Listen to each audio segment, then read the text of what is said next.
student, today I will discuss magnetism lecture number 2. I have already discussed some topic of magnetism in previous lecture. So today I will discuss about the magnetic field of current carrying conductor of finite size, and also we will discuss right hand palm rule and right hand thumb rule. यानी इस magnetism के कुछ topics हम पहले ही discuss कर चुके हैं प्रीवियस लेक्चर वीडियो में. फॉर एग्जांपल की concept of magnetic field, Oersted law and Biot Savart law, ये हम पहले ही डिस्कस कर चुके हैं कि how to calculate the magnetic field with the help of Biot Savart law. तो इसके जो नेक्स्ट टॉपिक है इस मैग्नेटिज्म के, आज हम डिस्कस करेंगे.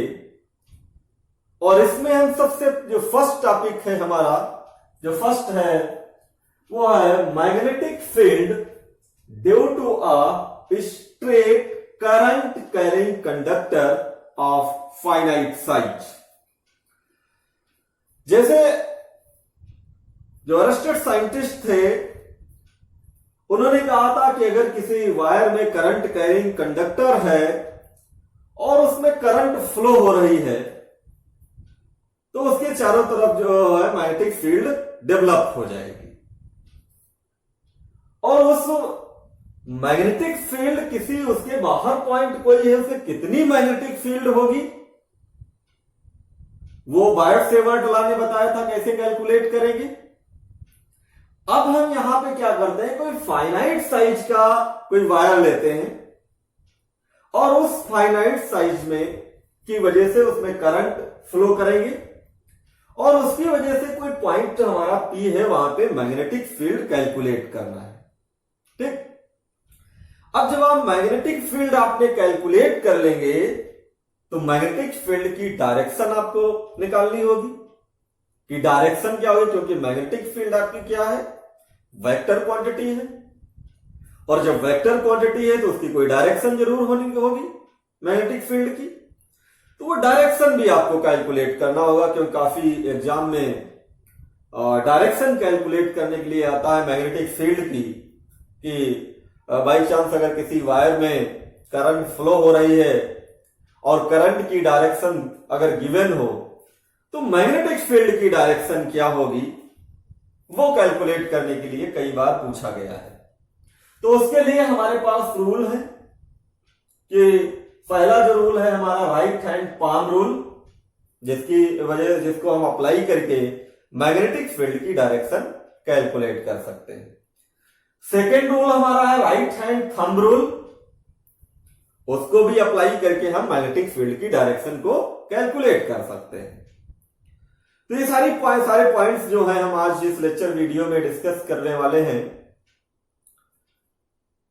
और किसी भी चैप्टर के आप लेक्चर वीडियो अगर आप देखते हैं तो सबसे पहले उसकी फर्स्ट लेक्चर वीडियो आपको देखनी है, क्योंकि अगर आपने फर्स्ट लेक्चर वीडियो आपने मिस कर दी है तो सेकंड लेक्चर वीडियो समझने में बड़ी प्रॉब्लम होगी. क्योंकि चैप्टर आपका जो है वो स्टेप बाय स्टेप आगे बढ़ता है. इसलिए जो लोग भी हमारी लेक्चर वीडियो हमारा चैनल देखते हैं वो लेक्चर नंबर 1 से चैप्टर वाइज देखें तो समझ में बड़ी आसानी से आ जाएगा. अब आज हम जो डिस्कस करने जा रहे हैं कि हमें मैग्नेटिक फील्ड कैलकुलेट करना है. कोई फाइनाइट साइज का कंडक्टर है और उसकी वजह से हमें कैलकुलेट करना है मैग्नेटिक फील्ड. तो सबसे पहले यही टॉपिक हमें डिस्कस करना है, मैग्नेटिक फील्ड कैलकुलेट करना है. तो हम मैग्नेटिक फील्ड का फार्मूला कैलकुलेट करेंगे कि अगर कोई करंट कैरिंग कंडक्टर है फाइनाइट साइज का, जो हेडिंग आपकी है वो है magnetic field due to straight current carrying conductor of finite size. ठीक. कोई करंट कैरिंग कंडक्टर है उसकी वजह से हमें मैग्नेटिक फील्ड कैलकुलेट करना है। तो हम क्या करते हैं, ये सी और डी एक करंट कैरिंग कंडक्टर ले लेते हैं जिसमें आई करंट फ्लो हो रही है। इस करंट कैरिंग कंडक्टर में सी और डी में आई करंट फ्लो हो रही है। अब इस कंडक्टर से आर डिस्टेंस पे कोई पॉइंट पी है, वहां पे हमें मैग्नेटिक फील्ड कैलकुलेट करना है इस पूरे कंडक्टर की वजह से, फाइनाइट साइज का जो है। तो हमें क्या करना है, पहले एक स्मॉल करंट कैरिंग एलिमेंट ले लेंगे और उसकी वजह से हम मैग्नेटिक फील्ड कैलकुलेट करेंगे एट पॉइंट पी पे, और उसके बाद हम क्या करेंगे, इंटीग्रेट कर देंगे। तो हमारे पास इस फुल कंडक्टर, ये जो सीडी हमारे पास है, इसकी वजह से हमारे पास करंट आ जाएगा, मैग्नेटिक फील्ड आ जाएगी एट पॉइंट पी पे। अब हमारा करंट एलिमेंट है, करंट कैरिंग एलिमेंट क्या लेंगे, ईएफ। ईएफ की हमने लेंथ क्या लेंगे, स्मॉल लेंथ डीएल, और इन दोनों पॉइंट्स को यहां पी से हमने मिला दिया, joining the point E F two point P. Distance आपकी क्या है, ई एफ जो एक्स डिस्टेंस पे, ई से एक्स डिस्टेंस पे पी पॉइंट है। अब ये एंगल जो यहां से हमने परपेंडिकुलर डाल दिया, तो ये वाली जीपी जो साइड है वो ईएफ के इक्वल हो जाएगी।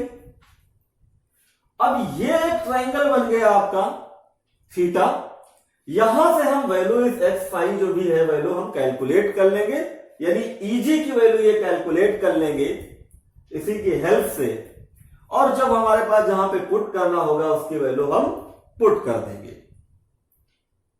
तो सबसे पहले हमें क्या करना है, और देखिए जरा, ये जो एंगल हमारा है फाई 1 है, ये फाई 2 है, ये फाई है, और ये एंगल जो हम लोग लेंगे वो डी फाई लेंगे। तो इसमें आप थोड़ी सी थ्योरी लिख सकते हैं, let C D B the current carrying conductor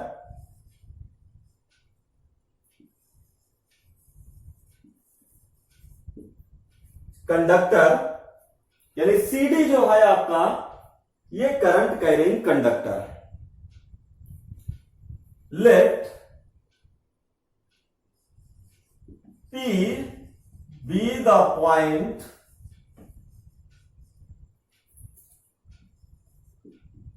at which magnetic field required. Magnetic field required.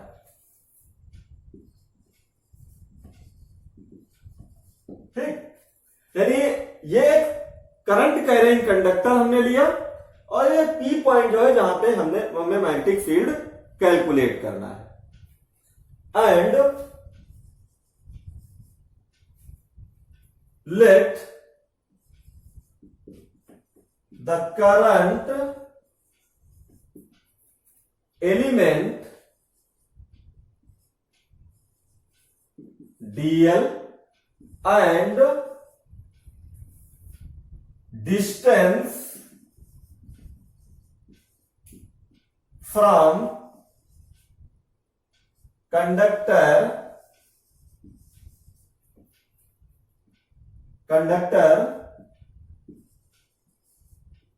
is R ले लेते हैं, यानी ये जो P की जो डिस्टेंस है, फ्रॉम P से जो डिस्टेंस है वो R ले लेते हैं।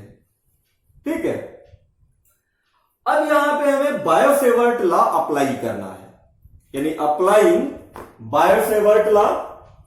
इतनी थ्योरी आप, और सारी थ्योरी आप लिख सकते हैं। If the angle E Q P is phi, यानी लेट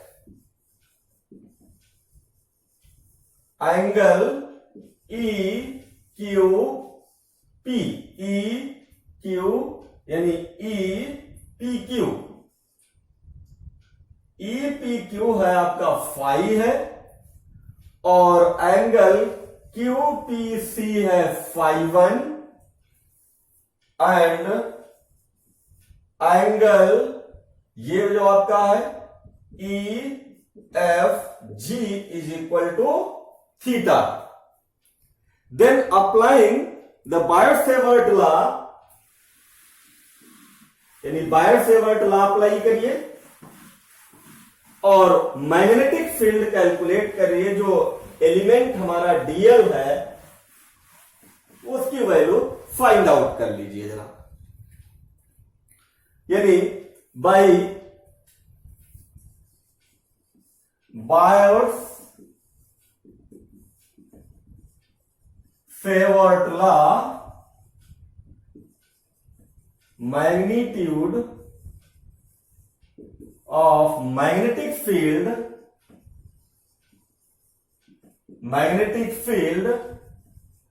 at P, यानी एट P पॉइंट पे इस डीएल एलिमेंट की वजह से जो मैग्नेटिक फील्ड होगी वो क्या होगी जरा देखिए, ये होगी आपकी, और जो एलिमेंट आपका है वो क्या है, ये डी फाई आपका है, और ये एंगल क्या है, थीटा है। तो ये हो जाएगा आपका D B is equal to mu not upon 4 pi, current कितनी फ्लो हो रही है, I, D L sine theta, और देखिए ये आर स्क्वायर होता है बायर-सेवर्ट लॉ में, लेकिन इस करंट जो एलिमेंट हमारा है इसकी डिस्टेंस इस पी पॉइंट से क्या है, एक्स है, तो आर की जगह पे क्या पुट करेंगे, एक्स पुट करेंगे, तो ये क्या आ जाएगा, एक्स स्क्वायर आ जाएगा। ठीक है, और जब ये वैल्यू आपके पास आ गई है तो हम लोग क्या करेंगे, अब डीएल साइन थीटा जो है उसकी वैल्यू पुट करेंगे, यानी डीएल साइन थीटा। जरा इस ट्रायंगल से आप डीएल साइन थीटा की वैल्यू अगर निकालेंगे फ्रॉम ट्रायंगल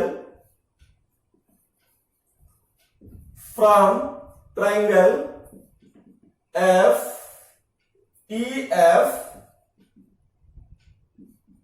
जी, यानी इस ट्रायंगल से आप इस डीएल साइन थीटा की जो वैल्यू है, यानी साइन थीटा की वैल्यू क्या हो जाएगी जरा देखिए, और साइन थीटा क्या होता है, परपेंडिकुलर अपॉन हाइपोटेनियस, तो परपेंडिकुलर देखिए क्या है, ईजी, हाइपोटेनियस क्या है, ईएफ, यानी sine theta equal to EG upon EF, तो ईजी इक्वल टू क्या हो जाएगा, ईएफ साइन थीटा, और ईएफ की वैल्यू क्या है, डीएल है, पुट करिए, यानी डीएल साइन थीटा, ये आपकी आ गई ईजी की वैल्यू, और इसको हम लिख सकते हैं DL sine theta is equal to EG, और इसको यहां से जो वैल्यू हम निकालेंगे, ये वाली वैल्यू जो निकालेंगे तो ये आ जाएगी एक्स डी फाई, क्योंकि ये क्या है, एंगल आपका डी फाई है, तो ये वैल्यू आ जाएगी ईजी की वैल्यू, यानी डीएल साइन थीटा जो आ जाएगा वो एक्स डी फाई आ जाएगा। अब जरा यहां पे ये जो डीएल साइन थीटा है इसकी वैल्यू क्या पुट कर देंगे, एक्स डी फाई पुट कर दीजिए। जब ये वैल्यू आप पुट करेंगे तो देखते हैं क्या आता है, यानी जो डीबी आ गई आपके पास, DB is equal to mu not upon 4 pi I, और ये डीएल साइन थीटा, इसकी जगह पे क्या पुट करेंगे, एक्स डी फाई, तो पुट कर दीजिए x d phi upon x square. ठीक है, अब यहां से देखिए जरा, ये जो एक्स है, ये एक्स और ये एक्स कैंसिल हो जाएगा, तो डीबी इक्वल टू क्या आ जाएगा, DB equal to mu not upon 4 pi I D phi upon X. ठीक है, अब यहां से हमें वैल्यू फाइंड आउट करनी है एक्स की आर के फॉर्म में। तो ये क्या हो जाएगी जरा देखिए, यानी अगर आपको वैल्यू यहां पे एक्स की वैल्यू हमें फाइंड आउट करके इसमें पुट कर देना है, तो एक्स की वैल्यू हम कहां से फाइंड आउट कर सकते हैं, इस ट्रायंगल से, यानी from triangle E P Q. और कास फाई, कास क्या होता है, कास का होता है बेस अपॉन हाइपोटेनियस। बेस आपका ये हो जाएगा आर, हाइपोटेनियस क्या हो जाएगी एक्स। तो ये आ जाएगा आपके पास जो आएगा बेस अपॉन हाइपोटेनियस। तो बेस अपॉन हाइपोटेनियस का मतलब ये हुआ कि x upon R, base upon hypotenuse. और यहां से आर की वैल्यू जरा फाइंड आउट करिए, तो आर की वैल्यू जो आ जाएगी हमारे पास, एक्स की वैल्यू, एक मिनट, जो एक्स की वैल्यू निकालना है हमको, ये वैल्यू यहां पे पुट करना है हमें जो है। तो एक्स की वैल्यू हमारे पास निकल के आ जाएगी, क्या होता है बेस अपॉन हाइपोटेनियस आ जाएगी, यानी एक्स अपॉन आर हमारे पास अगर वैल्यू है तो ये हो जाएगा, या सीधे डायरेक्ट निकाल लीजिए, ये x equal to R upon cos phi. ठीक है, बात वही है जो हम पहले निकाल रहे थे, यानी कास फाई क्या हो जाएगा R upon X phi, base R है, हाइपोटेनियस एक्स है, बात तो वही जो हम पहले निकाल रहे थे। तो ये क्या हो जाएगा आर अपॉन एक्स, यानी आर ये इक्वल टू क्या, एक्स इक्वल टू क्या हो जाएगा आर अपॉन कास फाई। यानी ये वैल्यू हमें क्या पुट करना है, एक्स की वैल्यू यहां पे पुट कर दीजिए। ठीक, और जब एक्स की वैल्यू यहां पे पुट करेंगे तो देखिए क्या आ जाएगा, यानी जो वैल्यू हमारे पास निकल के आएगी डीबी की, मैग्नेटिक फील्ड की, यानी DB is equal to mu not upon 4 pi, और ये जो एक्स की वैल्यू हमें क्या पुट करना है आर अपॉन कास फाई, यानी आई डी फाई अपॉन, और एक्स की वैल्यू क्या है R upon cos phi, value put कर दीजिए। और जब आप यहां पे वैल्यू पुट करेंगे तो डीबी इक्वल टू क्या आ जाएगा, डीबी की वैल्यू फाइंड आउट कर लीजिए, यानी डीबी इज इक्वल टू क्या आ जाएगा, ये कास फाई न्यूमरेटर में चला जाएगा, तो ये आ जाएगा mu not upon 4 pi I cos phi D phi upon R. ये आपके पास मैग्नेटिक फील्ड आ जाएगी due to the current element की वजह से, एक एलिमेंट की वजह से आपके पास ये मैग्नेटिक फील्ड का मैग्नीट्यूड आ गया एट पॉइंट पी पे, करंट एलिमेंट की वजह से आ गया। और हमें क्या निकालना है, मैग्नेटिक फील्ड निकालना है एट पॉइंट पी पे होल कंडक्टर की वजह से। तो होल कंडक्टर की वजह से कैसे निकालेंगे, क्योंकि हमने इतने की वजह से मैग्नेटिक फील्ड कैलकुलेट कर ली है और हमको चाहिए इस पूरे की वजह से। तो हम यहां पे क्या लिखेंगे कि द मैग्नीट्यूड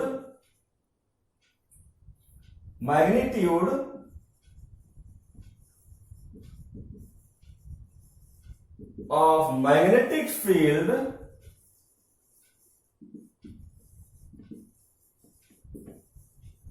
ड्यू टू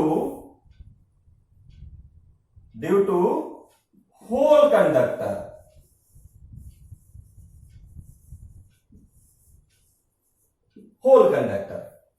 ठीक है। अब होल कंडक्टर की वजह से क्या करेंगे, ये सी है और ये डी है, ये एंगल φ1 है। अब ये जो हमारे पास लाइन इसके डाउनवर्ड में है, ये तो ये जो हम लिमिट लेंगे, लोअर लिमिट जो लेंगे -φ1 ले लेंगे, और अपर लिमिट जो लेंगे हम वो φ2 ले लेंगे जो है, ठीक है, और इंटीग्रेट कर देंगे यहां पे। तो होल कंडक्टर की वजह से जो मैग्नेटिक फील्ड आएगी B is equal to integration -φ1 to φ2 mu not upon 4 pi I cos phi D phi upon R. ठीक है, ये वैल्यू हम यहां पे जो हमने वैल्यू पुट करेंगे, ये जो इंटीग्रेट कर देंगे फाई 1 से फाई 2 तक, तो हमारे पास मैग्नेटिक फील्ड कैलकुलेट होके आ जाएगी होल कंडक्टर की वजह से एट पॉइंट पी पे। अब जरा इसको इंटीग्रेट करिए। जब इंटीग्रेट करेंगे तो देखिए वैल्यू क्या निकल के आएगी। काफी अच्छा टॉपिक है ये। तो ये b इक्वल टू क्या आ जाएगा, ये जब इंटीग्रेट करेंगे आप तो देखिए ये जो वैल्यू है आपकी, ये i, ये r, ये तो कांस्टेंट है, बाहर ले लेते हैं, यानी mu not upon 4 pi i upon r integration minus phi 1 to phi 2 cos phi D phi. ठीक है, ये वैल्यू हमारे पास आ जाएगी और इसके बाद हम इसको इंटीग्रेट कर देंगे। ठीक है, और जब इंटीग्रेट करके हम वैल्यू अपर लिमिट और लोअर लिमिट पुट कर देंगे तो हमारे पास मैग्नेटिक फील्ड निकल के आ जाएगी mu not upon 4 pi I upon R. अब cos फाई का इंटीग्रेशन क्या होता है, साइन फाई, ये हो जाएगा साइन फाई और आपकी लिमिट क्या है, माइनस फाई 1 से फाई 2। ठीक है, तो ये आ जाएगा b equal to mu not upon 4 pi I upon R.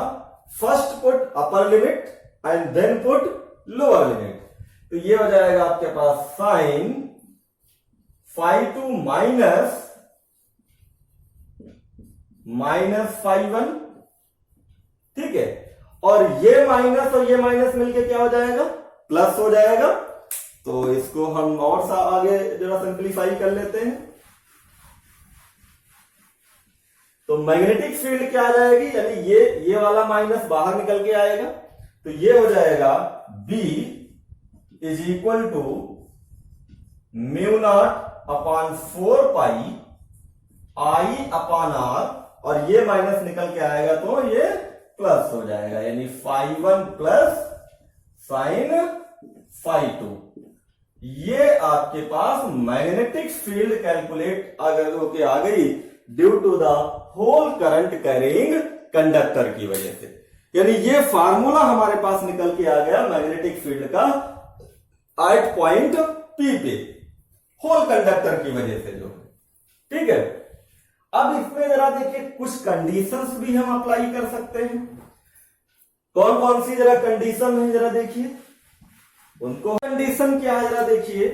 First, अगर ये जो आपका वायर है, यानी ये तो यहां पे फाइनाइट साइज लिखा हुआ, लेकिन अगर ये वायर आपका इनफाइनाइट साइज का हो, इनफाइनाइट साइज का, if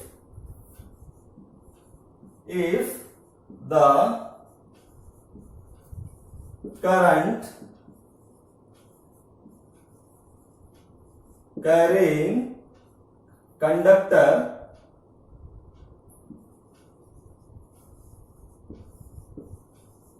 if the current carrying conductor is infinite length,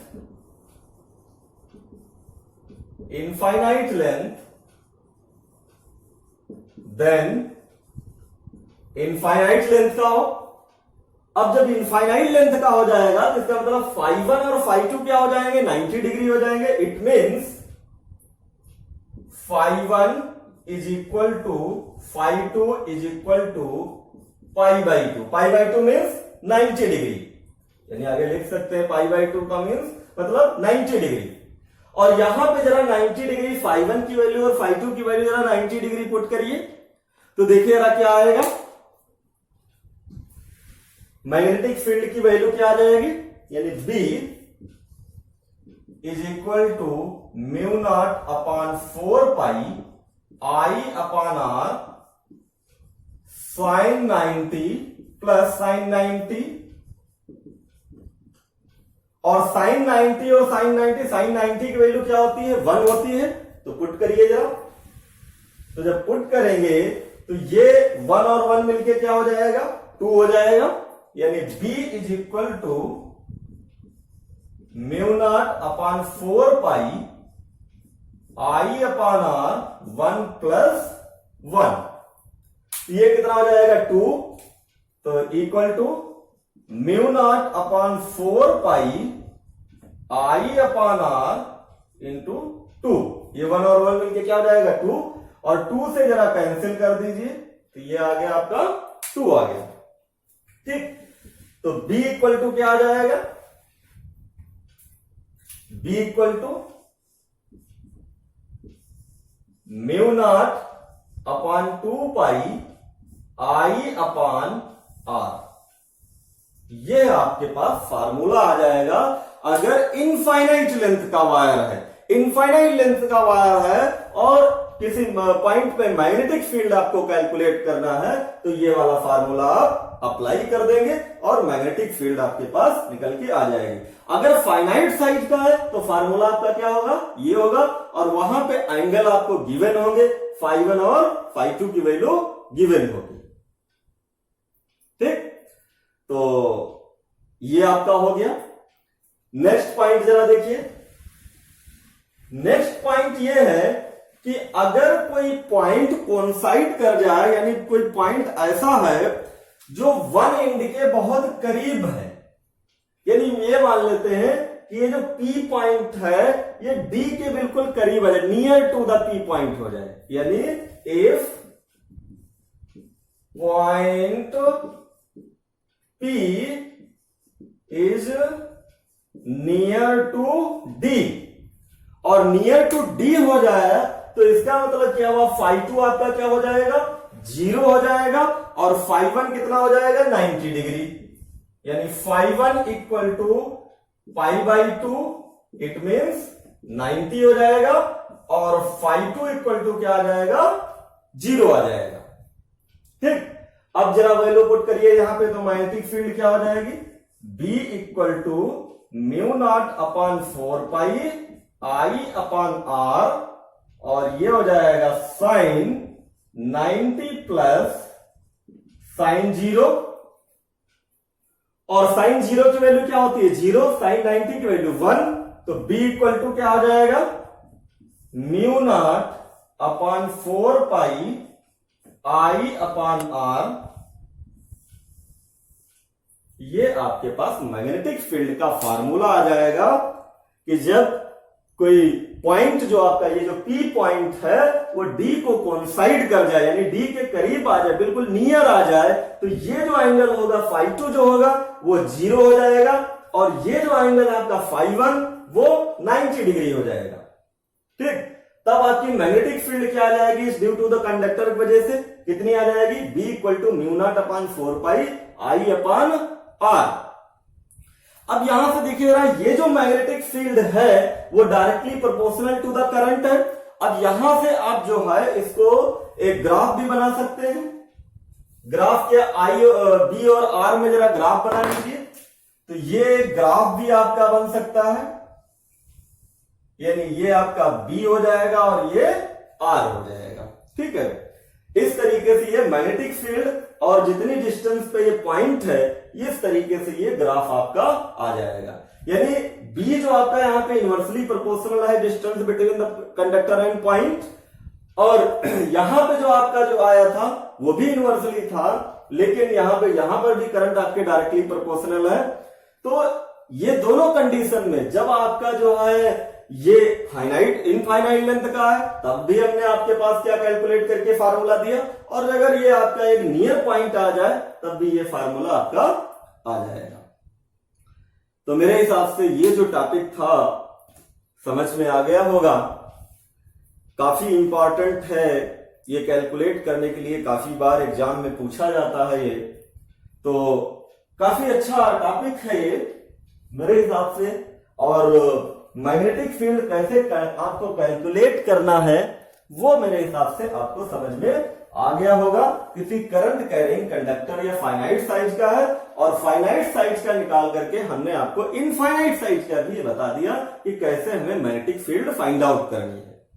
और ये वैल्यू इसलिए फार्मूले हम आपको बता रहे हैं, जब भी आप न्यूमेरिकल सॉल्व करेंगे, यानी जब न्यूमेरिकल सॉल्व करेंगे तो वहां पे आपके माइंड में आना चाहिए फाइनाइट साइज का वायर दिया हुआ है या इनफाइनाइट साइज का वायर दिया हुआ है, करंट कैरिंग कंडक्टर है, तो हमें कौन सा फार्मूला अप्लाई करना है, तो ये सारा माइंड में होना चाहिए आपके जो है।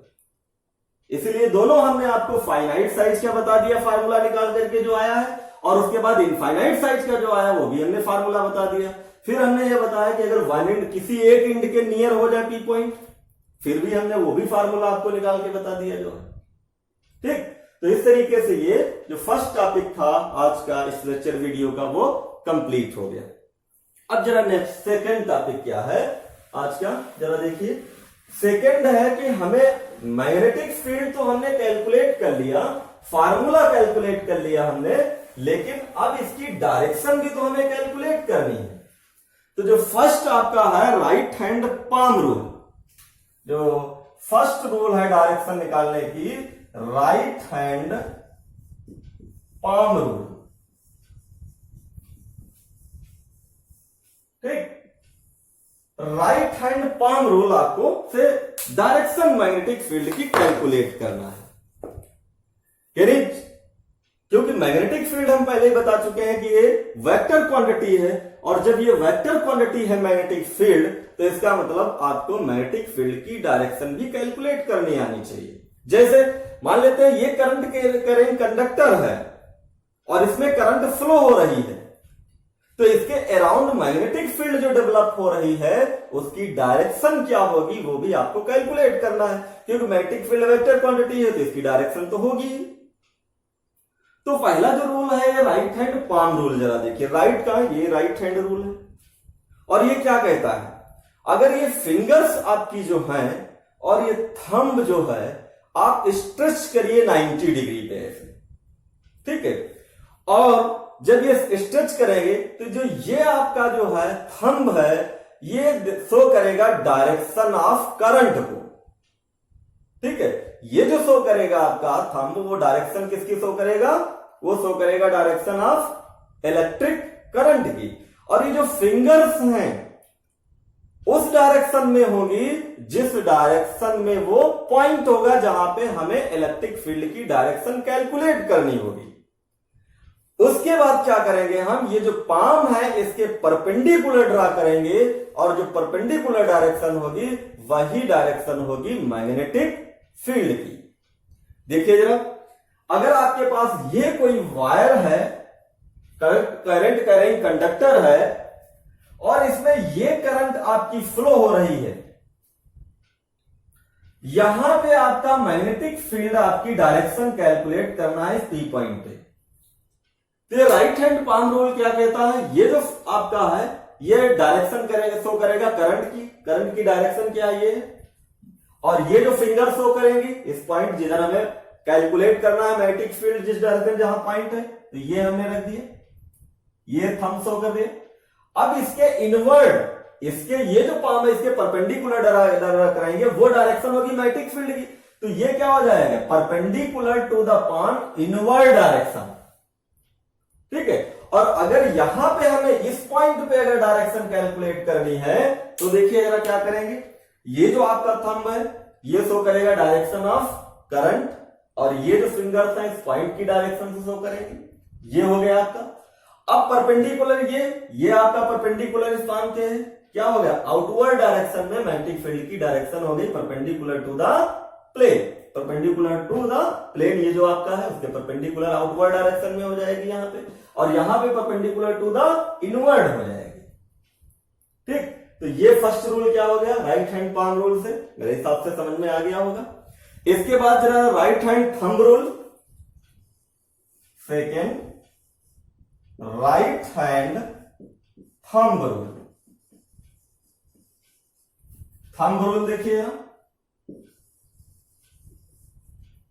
जो सेकेंड लॉ है आपका कैलकुलेट करने का मैग्नेटिक फील्ड का, राइट हैंड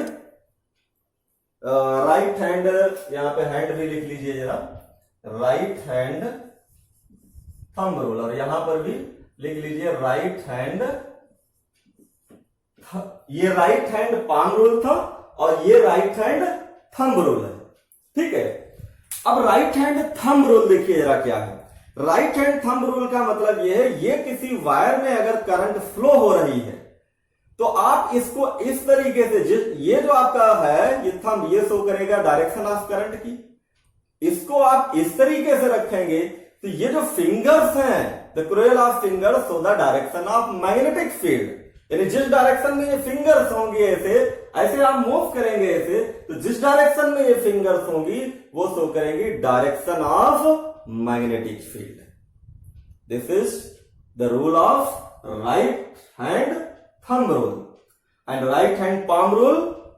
ये राइट हैंड पाम रूल, ये डायरेक्शन ऑफ करंट, ये direction of point where to is the magnetic field calculated the direction and perpendicular to drawn the palm is the direction of magnetic field, will be direction of the magnetic field।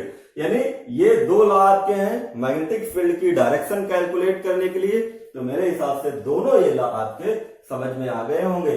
Magnetic field की direction calculate, कोई भी आप कहीं पर rule apply करके magnetic field की direction को आप कैलकुलेट कर सकते हैं। तो जितना भी आज हमने कराया है काफी अच्छा है, क्योंकि डायरेक्शन तो मैग्नेटिक फील्ड की कैलकुलेट करने के लिए आती ही है। हर एक न्यूमेरिकल में डायरेक्शन कैलकुलेट करने के लिए आती है। मैग्नेटिज्म चैप्टर का अगर है तो उसमें डायरेक्शन कैलकुलेट करने के लिए जरूर आता है। तो ये दोनों रूल्स आपको आने चाहिए डायरेक्शन कैलकुलेट करने के लिए, राइट हैंड पाम रूल या राइट हैंड थंब रूल, और दोनों काफी इंपॉर्टेंट हैं। और जो हमने पहले आपको मैग्नेटिक फील्ड का फार्मूला कैलकुलेट कराया फाइनाइट लेंथ का, वो भी काफी इंपॉर्टेंट है, कई बार एग्जाम्स में पूछा गया है आपके जो है। तो ये जो लेक्चर वीडियो है काफी इंपॉर्टेंट है। तो जो लोग भी हमारी ये लेक्चर वीडियो देख रहे हो वो ध्यान से एक दो बार देख ले लेक्चर वीडियो, कम से कम 2 बार तो देख ही ले, तो सारे पॉइंट्स आपको क्लियर हो जाएंगे। तो आज के लेक्चर वीडियो में इतना ही, फिर हम एक next lecture video next topic को लेकर के आएंगे। तो आज इतना ही, थैंक यू।